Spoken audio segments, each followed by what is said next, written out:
से जीवन जीकर कितने लोग जाते हैं, ये जरूर देखने की बात।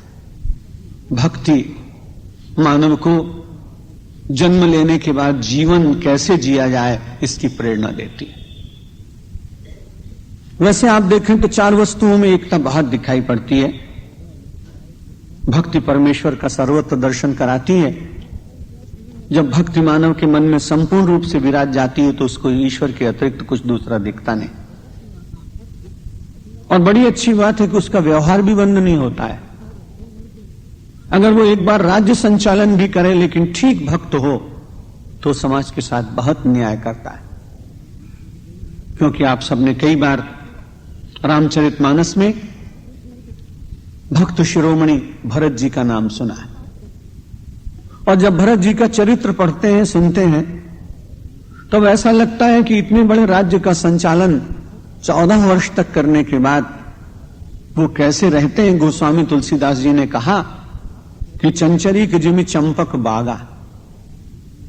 भरतलाल जी इस तरह से रहते हैं अयोध्या में जैसे मधुप भौरा चंपा के बाग में हो, जाता है और जाके तुरंत वहां से उड़ जाता है।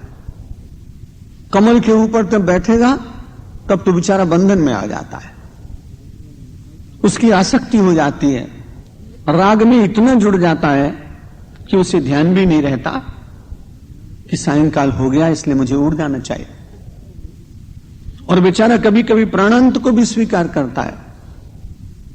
यदि वो चाहे तो कमल की कोमल पंखुड़ियों को काटकर वहां से उड़ सकता है, लेकिन राग हो जाने के कारण, आसक्ति हो जाने के कारण जैसे सूर्यास्त हुआ और कमल के फूल पर यदि भ्रमर बैठा रह गया तो कमल का फूल बंद हो जाता है।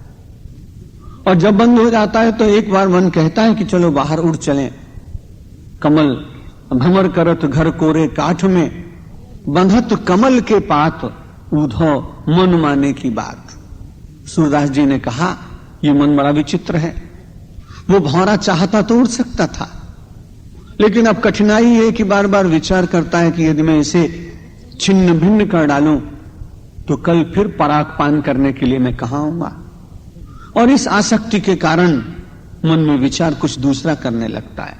रात्रिर्गमिष्यति भविष्यति सुप्रभातम, भास्वा अनुदेश्यति हसिष्यति पंकजश्री, इत्थम विचिंतयति कोशगते दुरेफे, हा हंत हंत नलिनीम गजमुज्जहार।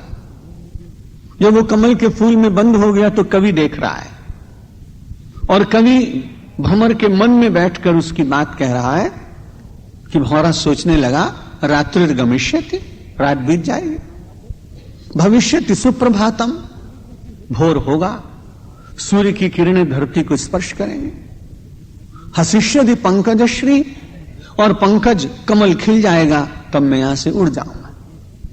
ऐसा वो सोच रहा था। इत्थम विचिंतयति, ऐसा विचार करते करते अचानक एक दूसरी घटना और घटी कि पानी पीने के लिए एक हाथी आ गया सरोवर में।